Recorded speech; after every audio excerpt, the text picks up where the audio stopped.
This program is brought to you by Link TV for educational and non-commercial use only. Saudi Arabia uses fighter jets against Yemeni Houthi rebels. Both Yemen and Saudi Arabia accuse Iran of arming the rebels. Why did Arab satellite carriers drop Iranian Al Alam TV? And will the war of proxies lead to a confrontation between Saudi Arabia and Iran? Answers to these questions and more on Link TV's Mosaic Intelligence Report. It's been 4 months since I described Yemen as a powder keg ready to explode. At the time, the entire world was riveted to the television, watching the unfolding events of the Velvet Revolution in Iran. The Yemeni keg has since exploded. It is currently on the verge of causing a regional conflict.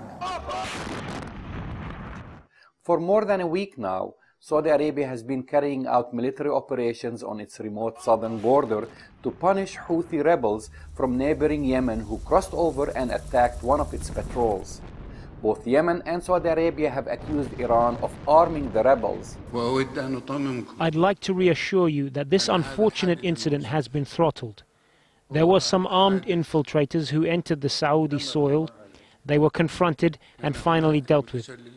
Accusations and counter-accusations have been flying between the two rival regional powers.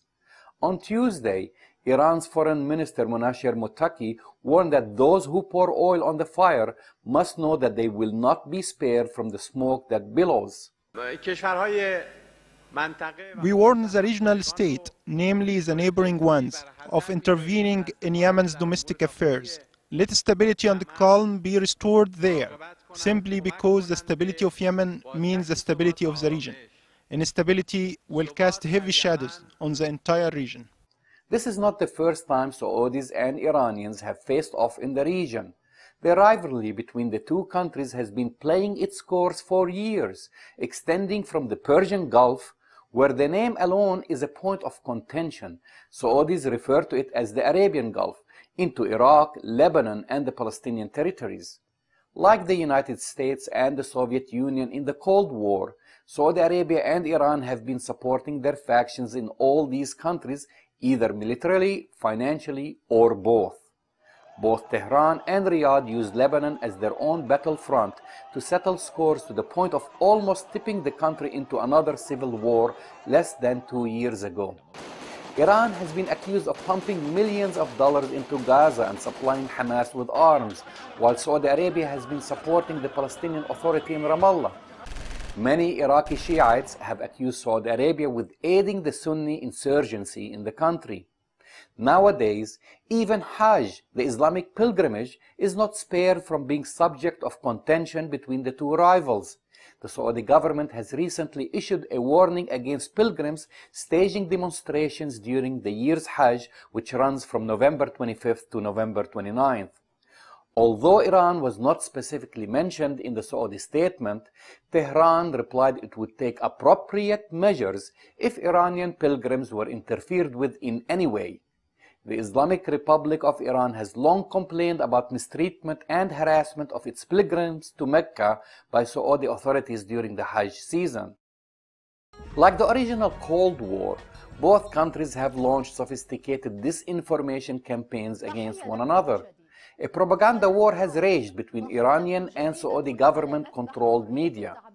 During the Iranian election, Saudi media and its proxies viciously attacked the Iranian regime, highlighting poll irregularities and the brutality of the Iranian Basij security forces. The Iranian media has constantly questioned and on many instances mocked the House of Saud's role as the custodian of the holy Islamic sites in the kingdom. Last week, without warning, two satellite companies, the Egyptian-owned Nilesat and the Saudi-managed Arabsat, pulled the plug on Iran's Arabic-speaking news channel Al Alam TV, or The Word. Nilesat's executive director Ahmed Anis announced that the broadcasting was cut due to contract violations. However, media sources throughout the Middle East suggest that Al Alam's support for the Shiite Houthi rebels in Yemen have angered Saudi officials, who in turn used their influence to take it off the air. So far, both countries have shied away from direct military contact. Iran and Saudi Arabia, like the United States and the USSR of old days, have been competing in a series of peripheral surrogate conflicts. Could their relations be strained enough to lead to direct confrontations? Everything seems to be possible these days in the Middle East. I'm Jamal Dajani for the Mosaic Intelligence Report. To learn more about this program or to share your thoughts, visit us at linktv.org/mir. You can also follow my updates on Twitter.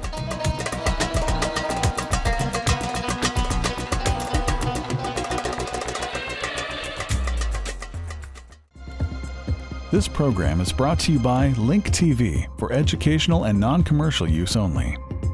Link TV is the only U.S. network dedicated to global and national news, uncompromising documentaries, and diverse cultural programs. Programs which connect you to the world.